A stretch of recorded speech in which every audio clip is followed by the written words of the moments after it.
네, 안녕하세요. NH농협카드 고객분들과 미래에셋 자산운용 구독자분들 대상으로 하는 웹 세미나를 시작하도록 하겠습니다.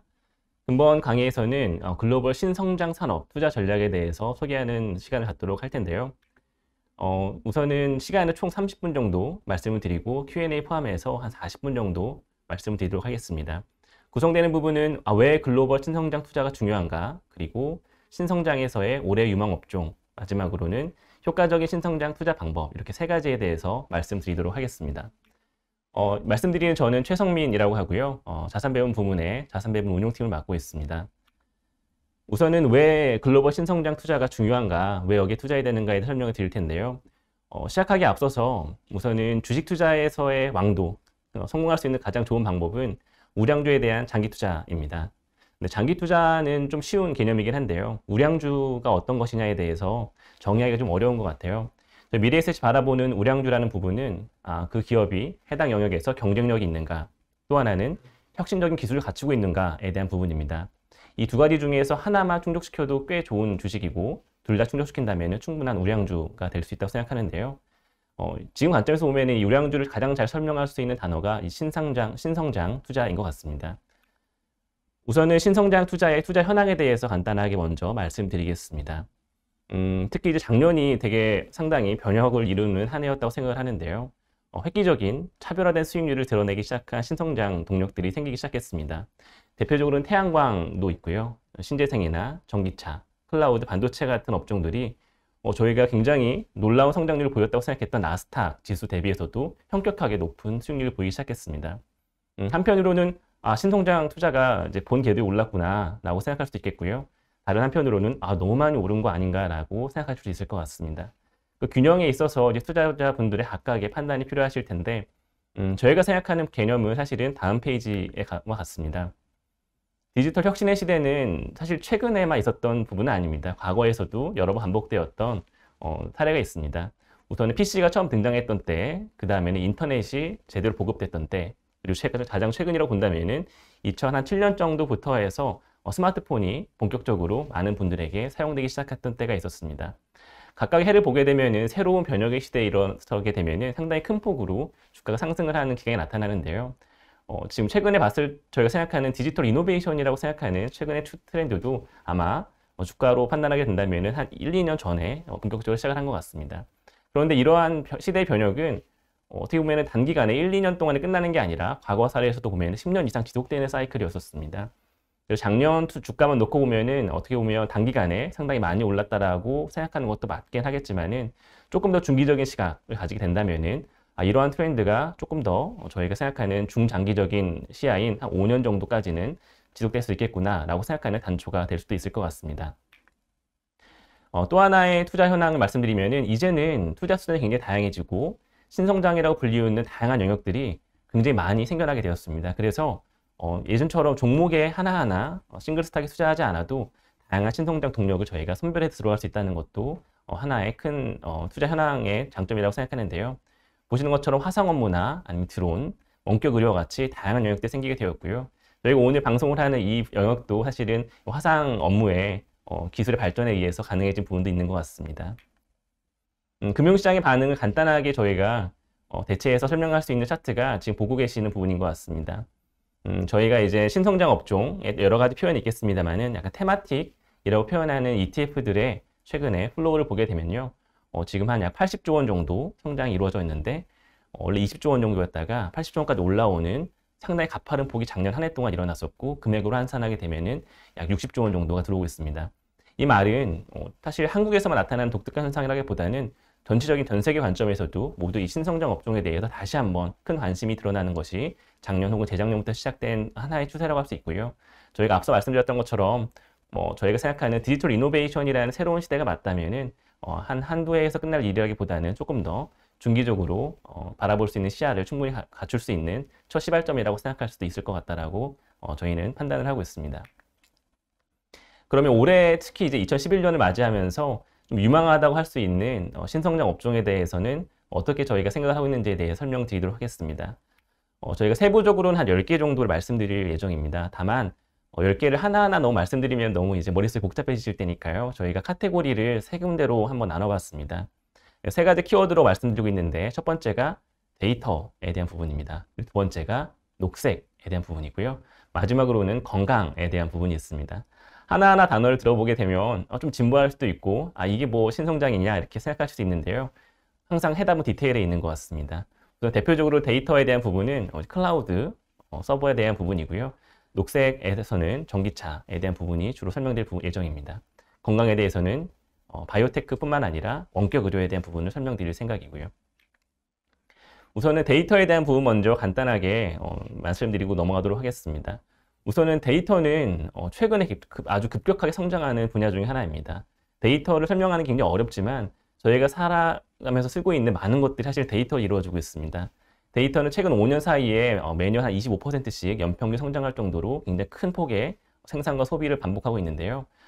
매년 25% 성장하게 된다면 한 3, 4년 만에 2배씩 성장하게 되는 개념이고 앞으로 1, 2년 동안에도 그런 흐름은 충분히 이어질 수 있다라고 저희가 여러 가지 글에서 판단을 하고 있습니다. 그 배경을 보게 된다면 일단 모바일을 모두가 쓰고 있는데 최근에 보시게 되면 모바일에서 쓸 수 있는 콘텐츠들이 굉장히 많아졌습니다. 영상도 볼 수 있고 영화도 볼 수 있고요. 저 영상 통화도 할 수 있고 다양한 콘텐츠를 볼 수가 있는데요. 이러한 데이터들이 굉장히 큰 폭으로 확장된 것이 최근 한 3, 4년에 이루어진 일인 것 같습니다. 저만 해도 최근에 5G 폰으로 월 평균 쓰는 데이터 양이 10기가가 충분히 넘어서더라고요. 그런 부분만 봐도 제가 예전에 4G나 3G 가지고 있을 때 썼던 데이터에 비해서는 최소한 2, 3배 이상 늘어난 데이터이기 때문에 이런 부분들이 저도 사실 평균적인 사람이니까요. 많은 분들이 공통적으로 가지고 있다면은 전 세계적인 데이터 생산과 소비가 직관적으로 이해가 될 것 같습니다.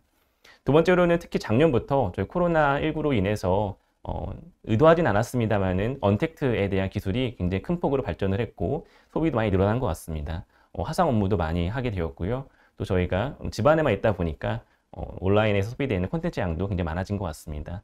이러한 흐름들이 상당히 많은 데이터를 반복해 생산을 하고 있고 마찬가지로 그에 상응해서 소비들도 굉장히 많이 늘어나고 있는 것 같습니다.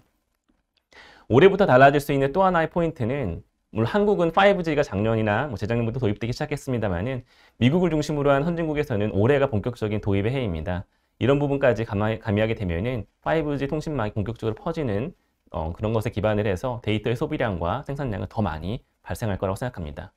이렇게 데이터가 늘어나게 되면은 저희가 투자할 수 있는 성장의 영역은 이렇게 발전하게 됩니다. 데이터가 급증하게 되면은 가장 기본적으로 데이터를 저장하는 수단이 필요하지 않습니까? 예전 같았으면 저희가 하드디스크나 아니면 핸드폰 내부적으로 갖추고 있는 저장 공간에 저장을 많이 했는데요. 최근에는 개인뿐만 아니라 기업 입장에서도 대부분의 중요 데이터들은 다 한 공간에 모으고 있습니다. 그렇게 데이터들이 모이고 직접되는 공간을 저희가 클라우드 서버라고 부르고 있고요. 클라우드 서버는 지금 어떻게 보면은 전 세계 총 5개, 상위 5개 안에 드는 기업 중에 3개가 이 클라우드에 많은 비중을 할애하고 있을 정도로 상당히 글로벌 면에서도 굉장히 중점적이고도 핵심적인 데이터 산업 정도로 불리우는 부분이 되겠습니다. 그래서 이 클라우드 같은 경우는 저희가 이제 시작했다라고 생각할 수 있을 정도로 앞으로 전도유망한 분야가 될 수 있을 텐데요. 지금 일반적인 기업들의 데이터가 늘어난다라고 말씀드렸는데도 그런 부분들이 계속해서 저장되고 추적되고 또 소비하기 쉬운 형태로 가공되고 하는 것들이 다 이 클라우드 서버에서 이루어지기 때문입니다.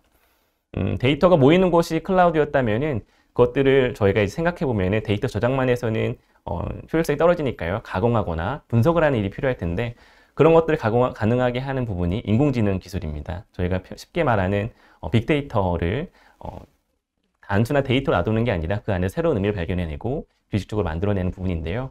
인공지능이 바둑만 두는 게 아니라 상당히 쓰임이 많기 때문에 그런 부분들이 또 하나의 신성장 동력으로 또 산업화하고 있다고 생각하고 있습니다. 이러한 데이터들이 이제 말씀드린 것처럼 빠르게 왔다 갔다 해야 되는 부분도 있기 때문에 자연스럽게 통신기술에 대해서도 빠른 발전이 이루어지고 있는데요. 그런 부분을 저희가 5G 기술들이라 말하고 있고 한국은 좀 빨리 도입됐습니다만은 유럽이나 미국에서는 올해가 그 시초가 될 것이라고 생각을 하고 있습니다. 5G 통신이 가능해지니까 그 다음에 등장한 것이 IoT입니다. IoT는 영어 약자로 되어 있기 때문에 좀 어렵게 생각할 수도 있겠지만은 모든 사물이, 모든 전자기기가 상호 통신한다는 개념입니다.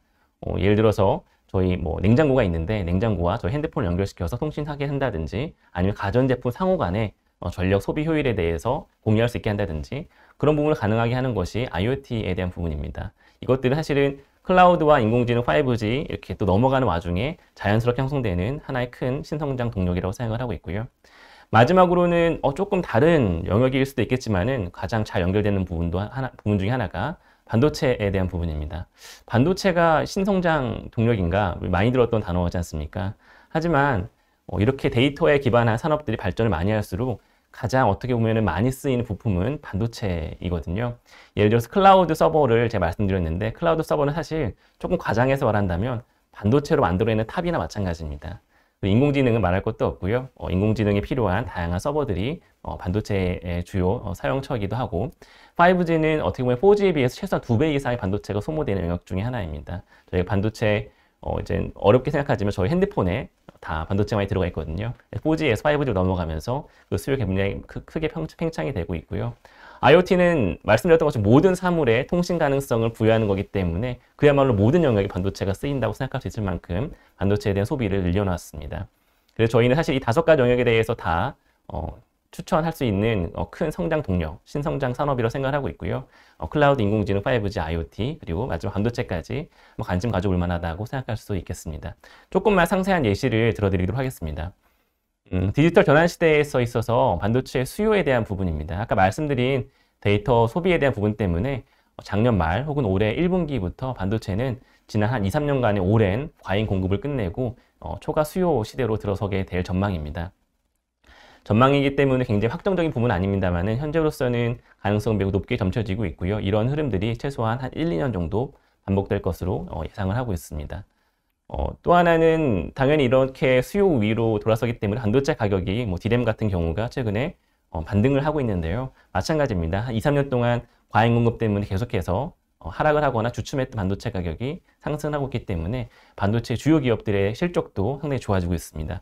보시는 표에서도 반도체가 미국의 반도체 기업들을 묶어놓은 하나의 그룹이 있다고 생각한다면 그 그룹의 1분기 그리고 올해 2분기, 2분기는 4월부터 6월까지지 않습니까? 그래서 아직은 오지 않은 시간이긴 한데 예상치를 보게 된다면 조금 더 성장할 것이라고 생각을 하고 있습니다. 전문가 예상치긴 합니다만은 이제 이걸 소프트웨어 쪽이나 비교해서 생각하면 훨씬 더 명확한데요. 소프트웨어는 올해 1분기 상당히 좋은 부분을 나타낼 거고 아마 내년 2, 3분기부터는 조금씩 둔화되는 전망을 가지고 있는데요. 이 부분은 소프트웨어가 특별히 나빠서 그렇다기보다는 작년 대비해서 올해의 실적을 생각하는 것이기 때문에 작년에는 코로나 때문에 모든 곳 실적이 안 좋지 않았습니까? 그래서 당연히 그 부분 대비해서 좋았던 부분들이 조금씩 나타나는 것이라고 생각할 수 있고요. 그럼에도 하드웨어는 거기에 비해서도 계속해서 성장하는 섹터라고 생각할 수 있을 것 같습니다. 반도체의 올해 전망, 그리고 작년 대비 올해 전망을 봐도 마찬가지의 흐름이 나타나고 있어서요.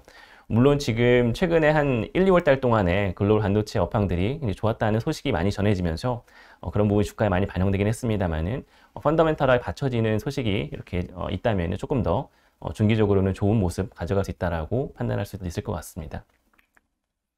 두 번째로는 말씀드린 것처럼 큰 3가지 테마 중에서 두 번째였던 녹색에 대한 부분입니다. 이제 클린테크라고 저희가 설명을 드렸었고요. 클린테크의 핵심은 단기간에 한두 업종에서 발생하는 것이 아니라 어떻게 보면 거스를 수 없는 큰 흐름인 것 같습니다. 우선은 가장 대표적으로 나타나고 있는 것이 전기차에 대한 부분인데요.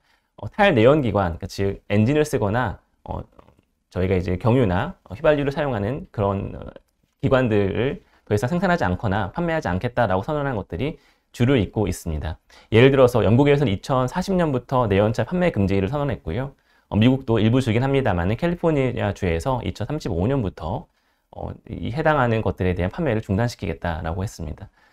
저희가 생각할 때는 조금 더 이 선진국과는 좀 더 차별화될 수 있다고 생각하는 중국마저도 2035년으로 가장 빠른 흐름으로 내연차 판매에 전면 중지를 선언할 만큼 선진국과 신흥국 가림 없이 전부 다 글로벌 매너에 나타나고 있는 탈내연기관 흐름이 굉장히 큰 흐름으로 자리 잡아가고 있다고 생각을 하고 있고요.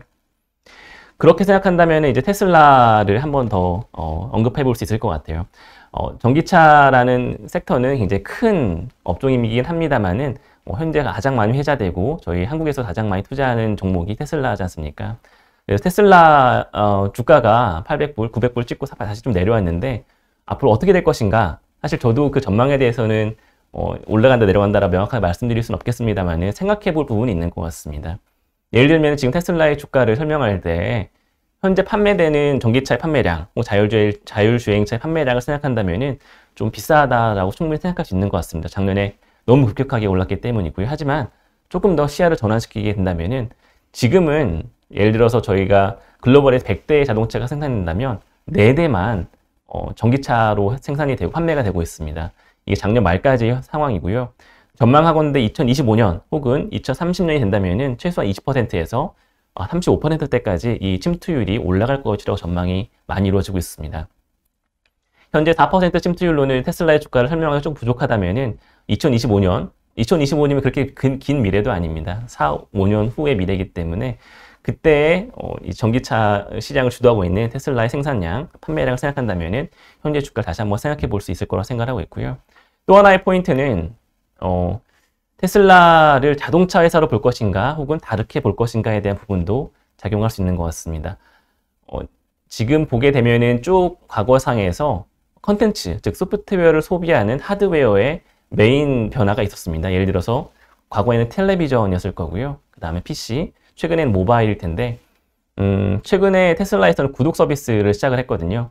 이 자율주행 소프트웨어 프로그램뿐만 아니라 테슬라 안에서 음악도 들을 수 있고 다양한 컨텐츠를 접할 수 있는 구독 시스템을 서서히 개발하기 시작을 하고 내놓고 있습니다. 자율주행이 이루어지게 되면은 그 안에서 사람들이 어떤 특별한 활동을 할 텐데 거기에 대한 포석이라고 생각을 하고 있고요. 그래서 만약에 메인 컨텐츠를 소비하는 이 하드웨어가 과거에 모바일에서 자율주행차로 앞으로 넘어가게 된다면은 테슬라를 포함하는 자율주행차 업종을 바라보는 큰 흐름이 바뀔 수 있을 거라고 생각을 하고 그렇게 된다면 주가를 전망함에 있어서 다른 포인트가 생길 수 있다라고 생각을 하고 있습니다. 그렇게 본다면 이 녹색 기술이라고 불리우는 영역이 단순하게 지금의 영역, 지금 펀더멘털에 기반한 주가 부분이 아니라 더 많은 상상력을 발휘할 수 있게 하고 그런 부분이 앞으로 저희가 투자에 있어서 좀 유념해서 생각해야 될 부분이라고 생각을 합니다.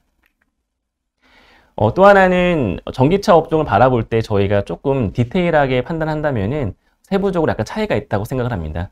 전기차나 자율주행차를 하나의 큰 흐름으로 묶을 수도 있지만은 저희가 좀 세분화한다면은 차량을, 완성차를 생산하는 세그먼트가 있을 거고요. 또 하나는 관련된 주행 기술, 자율주행을 하기 위해서는 고도의 기술이 필요하니까요.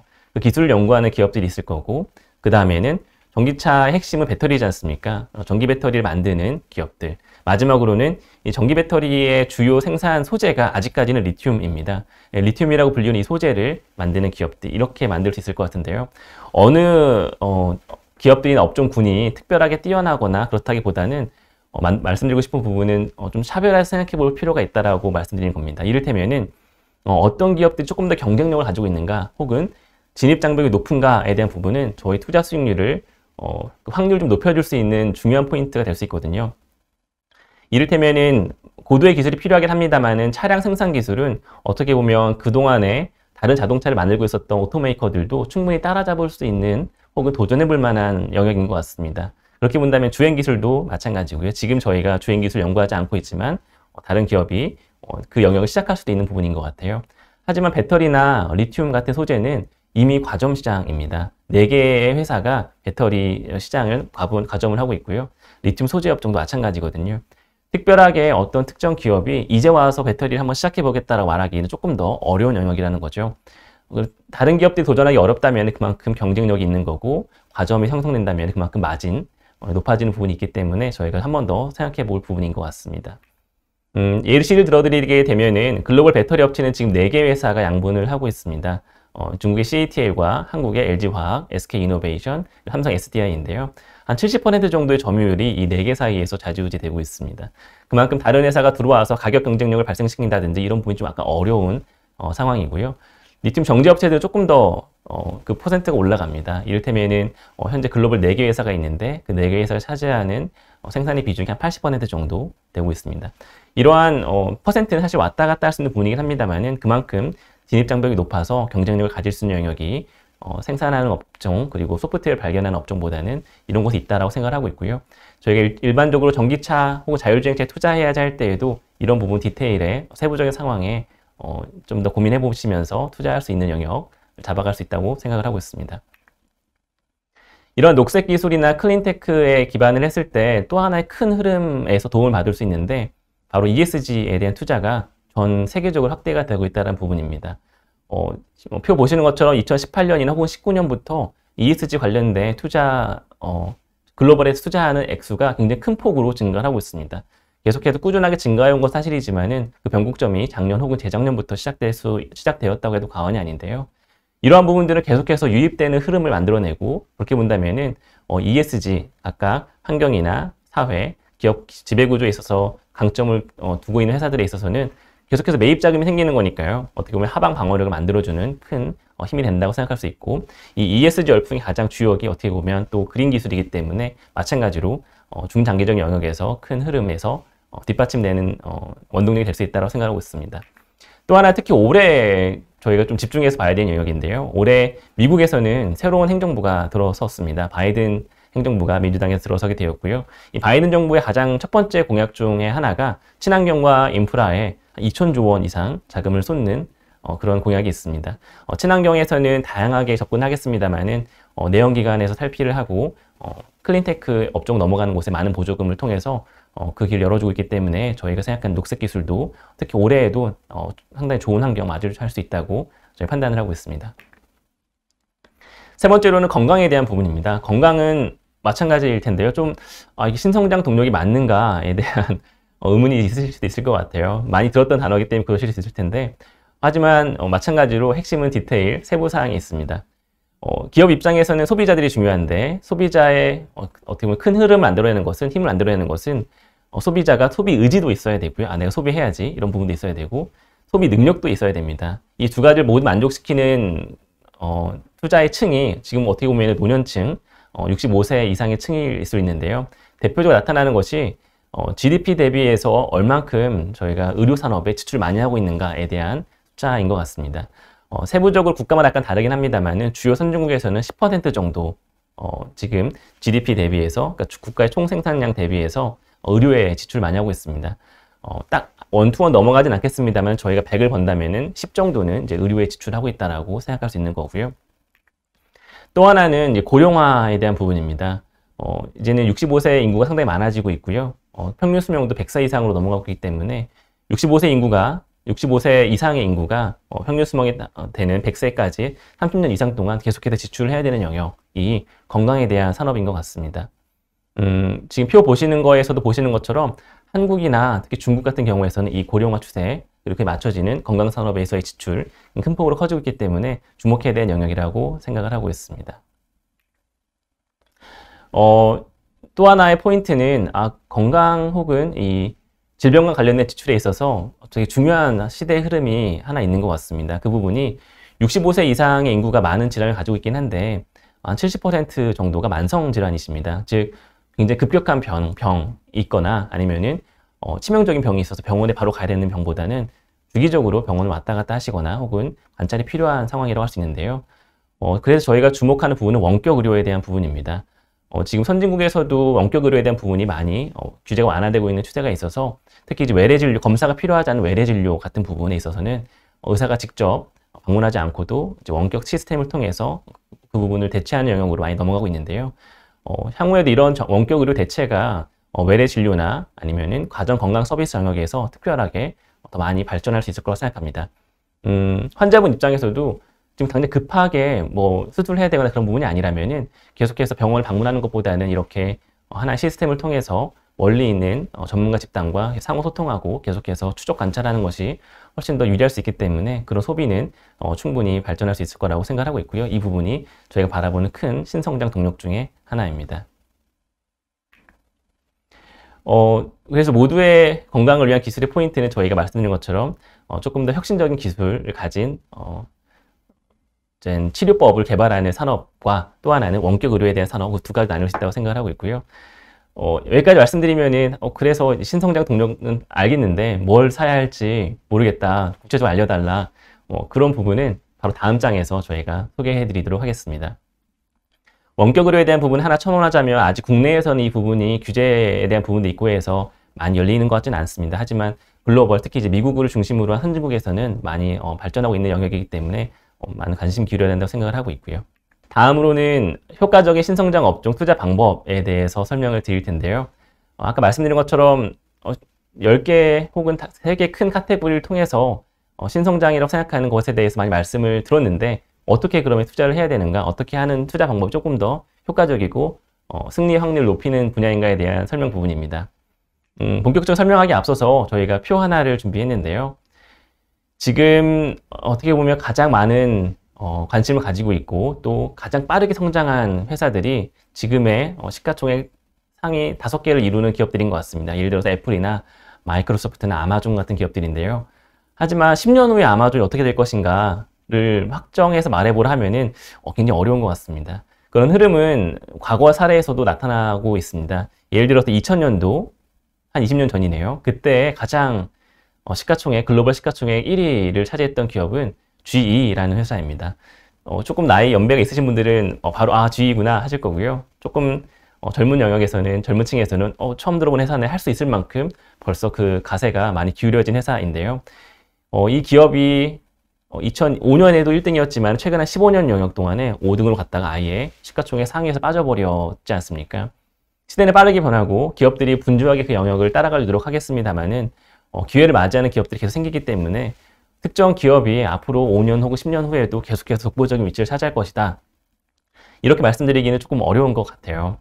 저희가 생각하는 부분은 이렇게 기업의 명우는 사실은 예측하기 매우 어렵다. 하지만 저희가 크게 바라보는 추세 혹은 신성장 업종에 있어서의 그런 움직임은 거스를 수 없는 영역들도 생기는데 그런 영역들을 저희가 잘 판단하는 게 중요하다라고 판단합니다. 예를 들어서 명확한 시대 변화를 제가 5가지 정도 말씀드려 볼게요. 이런 시대 변화가 앞으로 5년 후에도 계속해서 유지될 것이다에 대한 확률은 저는 매우 높다고 생각하고 있고요. 아마 영상을 보시는 분들도 비슷하게 생각하시지 않을까 합니다. 예를 들면 전기차 도입이 앞으로 5년 후에 빠른 속도로 증가하지 않을까요?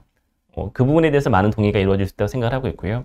클라우드 서버의 사용이 계속해서 증가하지 않을까요? 그리고 고령 인구의 의료 지출이 계속해서 늘어나지 않을까요? 또 하나는 친환경 에너지 사용이 계속해서 늘어나지 않을까요? 마지막으로는 온라인 소비가 계속해서 확장되지 않을까요?에 대한 부분입니다. 온라인 소비만 해도 작년에 많이 늘었다고 하지만은 이거 코로나 때문이고 올해 다시 한번 줄어들 것이다 이렇게 예측하시는 분도 계시지만 저희 생각에는 한번 경험한 그 편리함을 잊지 못하고 계속해서 이 오프라인 소비를 온라인 소비로 넘어가게 하는 계층들이 많이 생길 거라고 생각하고 있습니다. 잠깐 주춤할 수는 있겠지만은 온라인 소비는 어떻게 보면 큰 흐름이기도 하고요. 단기간에 사그라지거나 하기보다는 계속해서 발전할 수 있는 영역이라고 아주 높은 컨빅션을 가지고서 신뢰를 가지고서 말씀드릴 수 있을 것 같습니다. 그래서 저희가 추천하는 방법은 테마를 선정한 다음에 기업들은 좀 분산하자에 대한 부분입니다. 그래서 저희는 종목 투자도 좋은 방법 중에 하나인데 종목 투자 어떻게 보면 고수의 영역인 것 같습니다. 그래서 생각하시기에 주식시장을 바라볼 수 있는 시간도 충분하게 많고 경험도 많다라고 생각하시면 충분히 우량 종목들을 찾아서 방금 제가 말씀드린 10가지의 신성장 업종에서 선택하셔서 보시면 될 것 같고요. 하지만 그렇게 매일매일 찾아보고 어떤 기업이 우량 기업인지 생각해보고 이러 하기가 좀 어렵다 할 때에는 투자 성공 확률을 높일 수 있는 것 저는 ETF라고 생각을 합니다. 테마를 선정하시고 기업들은 어떻게 보면 ETF 운용사에게 일임하셔라 이렇게 말씀드리는 건데요.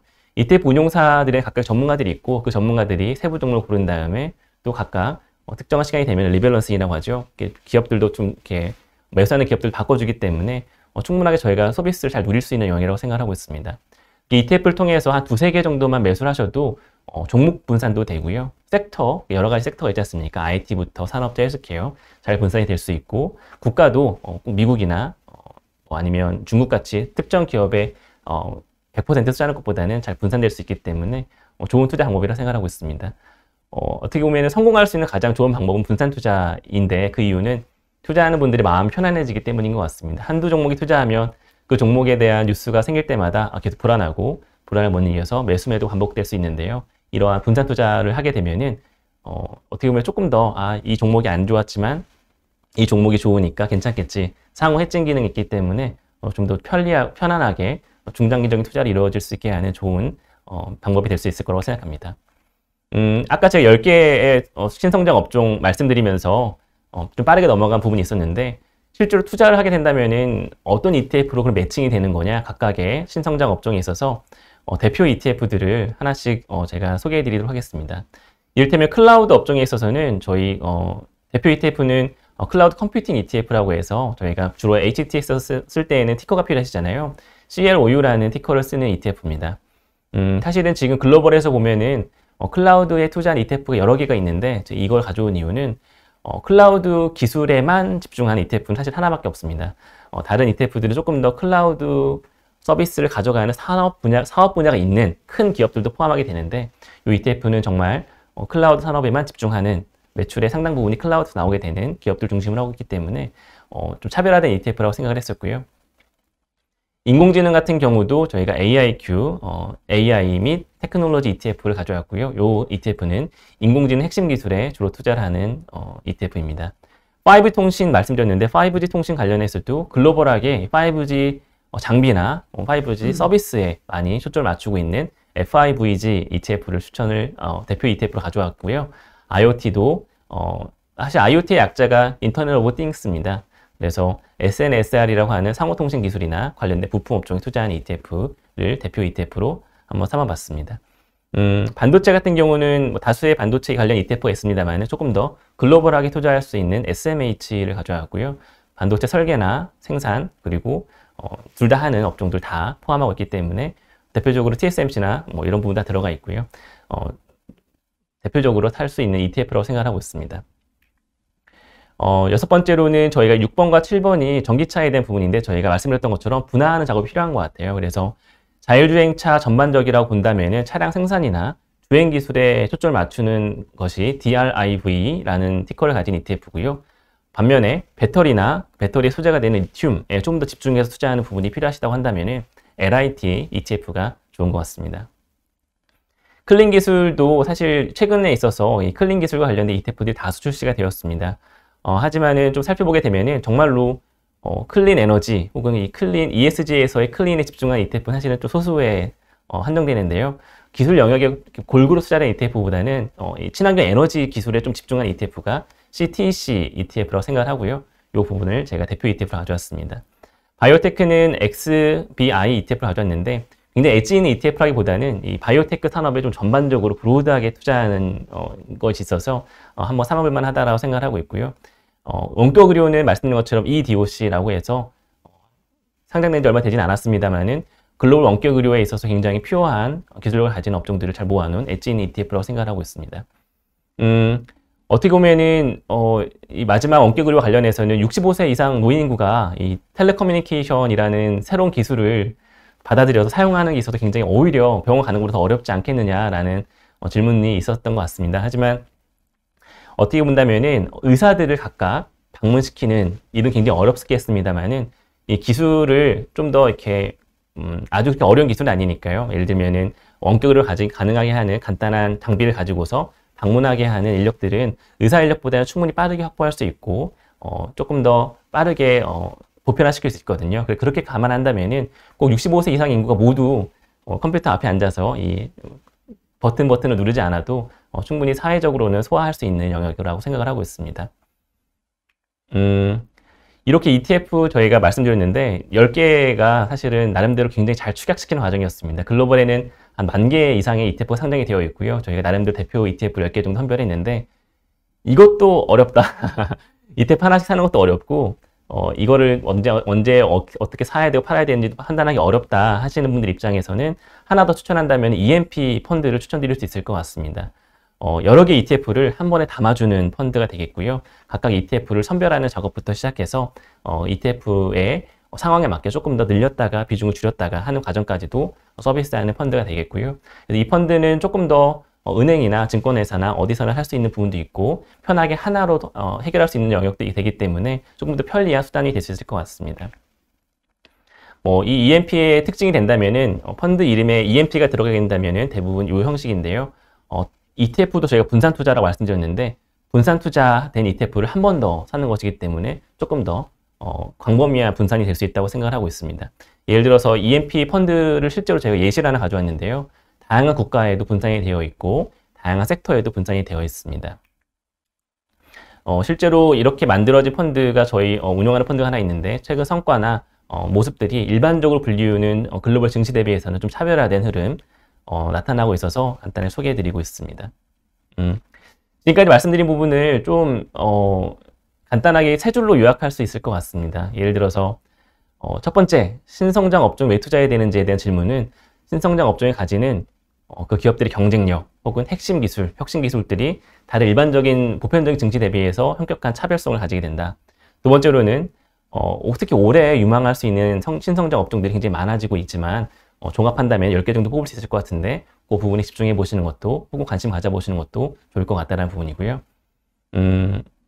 세 번째로는 테마 혹은 신성장 업종은 집중을 하되 종목들은 분산해 보는 것은 어떤가. 지금 굉장히 유망하고 좀 눈에 띄는 종목들이 있다 하더라도 물론 잘 돼야겠습니다만은 10년 후 혹은 5년 후, 3년 후에 어떻게 될지는 사실 장담하기 어려운 부분이지 않습니까? 그래서 그런 부분보다는 조금 더 확신을 높일 수 있고 하는 부분에 대해서 집중하는 것이 필요하고 그런 부분이 저희는 신성장 업종에 집중하는 부분이 아닐까라고 생각하고 있어서요. 이렇게 말씀드리도록 하겠습니다. 다음은 Q&A 시간입니다. 저희 지금 미리 질문 들어온 것들 몇 개를 보고 있는데요. 첫 번째 질문 말씀드리면은 게임 산업은 어떻게 보시는지에 대한 질문이 하나 있네요.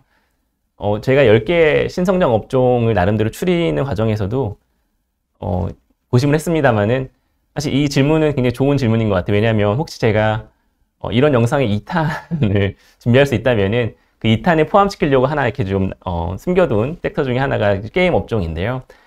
게임은 바라보기에 따라 관점이 많이 다른 것 같습니다. 예를 들어서 게임을 정말로 딱 그 게임에 한정하는 업종으로 보게 된다면은 이게 신성장 업종인가 혹은 혁신적인 기술을 가진 업종인가 라고 판단하시기에 조금 어려움이 있으실 것 같아요. 하지만 게임 산업이 굉장히 많이 달라지고 있다는 부분에 집중을 하셔야 됩니다. 예전처럼 오락실에서 하는 게임이 아니고 PC에서 하는 게임이 아니고 모바일 중심으로 하는 게임인데 많은 분들이 게임에 더 많은 시간을 쓰이고 있고요. 거기서 머무르면서 활동하는 시간이 길어지고 있다는 부분이 첫 번째 포인트입니다. 그 말은 즉 플랫폼화 되고 있다는 부분입니다. 많은 분들이 해당 산업에 있어서, 해당 서비스에 있어서 시간을 많이 보내고 있고, 그 시간을 많이 보내면서 다양한 활동을 하고 있다는 부분이 이제 플랫폼화 되고 있다는 부분이고요. 그렇게 본다면 게임 산업을 단순하게 게임이 아니라 플랫폼 기업들처럼 대우할 수 있는 거 아닌가라고 생각을 하는 부분이 있습니다. 두 번째로는 이제 메타버스라고 불리우죠. 제3의 가상세계에 대한 부분인데요. 만약에 앞으로 좀 더 이 스페이스에 대한 부분이 발전을 하고 거기에 대해서 혹시 기술력을 어디 산업들이 가지고 있는가를 판단할 시기가 온다게 된다면은 게임 산업들에 있어서 게임 엔진을 개발하고 가상 화면을 만들고 이런 부분에 있어서의 기술력이 굉장히 높습니다. 혁신 기술을 가지고 있는 영역이라고 생각을 하고 있고 그렇게 본다면은 다시 한번 게임 업종에 대해서 앞으로 좀 더 집중해서 봐야 되는 업종이라고 생각하고 있고요. 말씀드린 것처럼 혹시 이런 영상의 2탄을 만들게 될 계기가 있다면 다시 한번 소개하는 시간을 가질 수 있을 것 같습니다. 두 번째로는 식량 관련된 산업도 어떻게 보시는지에 대한 질문이 있습니다. 식량이라고 한다면은 아마 제 판단이 맞다면은 단순한 농산물이 아니라 뭐 가공육이라든지 이런 부분에 대한 설명인 것 같은데요. 해당 부분에 대한 전망은 저도 굉장히 밝게 보고 있습니다. 이미 식량을 생산하는 기업들 보게 되면은 마찬가지로 가점 규정을 이루어지고 있기 때문에 굉장히 오랫동안 안정적인 성장을 가지고 왔었는데요. 다만 저희가 눈에 띌 만큼 굉장히 큰 폭의 성장을 가져오지는 못했었습니다. 하지만 작년에 비욘드 미트처럼 가공육, 인공육이라고 하죠. 이제 식료품을 가지고서 새로운 고기 만드는 그런 기업들 같은 경우에는 충분히 경쟁력 있고 혁신 기술을 가지고 있는 기업들이라 생각을 하고 있기 때문에 아직은 그 시장이 굉장히 초기 단계입니다만은 관심 가져야 되는 산업이라고 생각을 합니다. 다음 질문은 이제 ETF와 펀드 중에서 어떤 것이 더 좋은가에 대한 질문이 있으신데요. 이 부분 마찬가지로 정답은 없는 것 같습니다. 이제 ETF는 이제 ETF, 펀드, 그리고 이제 EMP 펀드 이렇게 나눠서 말씀드리겠습니다. ETF는 좋은 점 중에 하나는 ETF가 가지는 굉장히 깔끔함인 것 같아요. 예를 들어서 클린테크 ETF다 하면은 이 ETF는 클린테크에 투자하는 거구나. 그리고서 홈페이지에 들어가 보게 되면은 어디에 투자하고 있는지 명확하게 나오게 됩니다. 그래서 내가 어디에 투자하고 있구나를 굉장히 깔끔하게 알 수 있는 장점이 있고 저렴하다는 장점이 있고요. 일반적인 펀드는 조금 더 액티브함을 추구하기 때문에 이제 매니저가 이 기업들이 좀 더 좋구나, 저 기업들이 조금 더 보수적으로 봐야겠구나 판별하기 때문에 명확하게 내가 어디에 투자하고 있는지는 확실하게 알 수는 없지만 그래도 큰 폭에서는 알 수가 있고 다만 일반적인 종목들 대비해서 조금 더 높은 수익률을 기대해 볼 수 있다는 장점이 있는 것 같고요. EMP 펀드로 넘어가게 된다면은 ETF들을 한 번 더 모아서 분산했기 때문에 조금 더 안정성이 강화될 수 있겠구나라고 판단할 수 있는 것 같습니다. 그래서 저의 추천은 조금 더 내가 이 시장에 대해서 관심이 많고 또 시간을 많이 쓸 수 있다 하시면은 일반 종목이나 ETF가 좋다고 생각하고 있고요.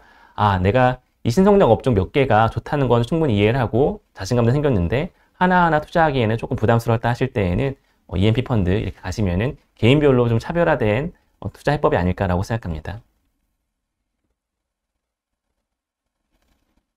네, 대부분의 질문을 저희가 마친 것 같습니다. 저희가 초기에 약속하기로 30분 정도 발표를 드리고 한 40분 정도 Q&A 합쳐서 말씀드리겠다고 했는데요. 정확하게 한 40분 정도 흐른 것 같습니다. 이렇게 해서 오늘 준비한 세미나는 모두 마치도록 하겠습니다. 혹시 추가적인 질문 있으시면 남겨주시면 제가 다른 방법 통해서 추가적으로 답변할 수 있도록 하겠습니다. 고맙습니다.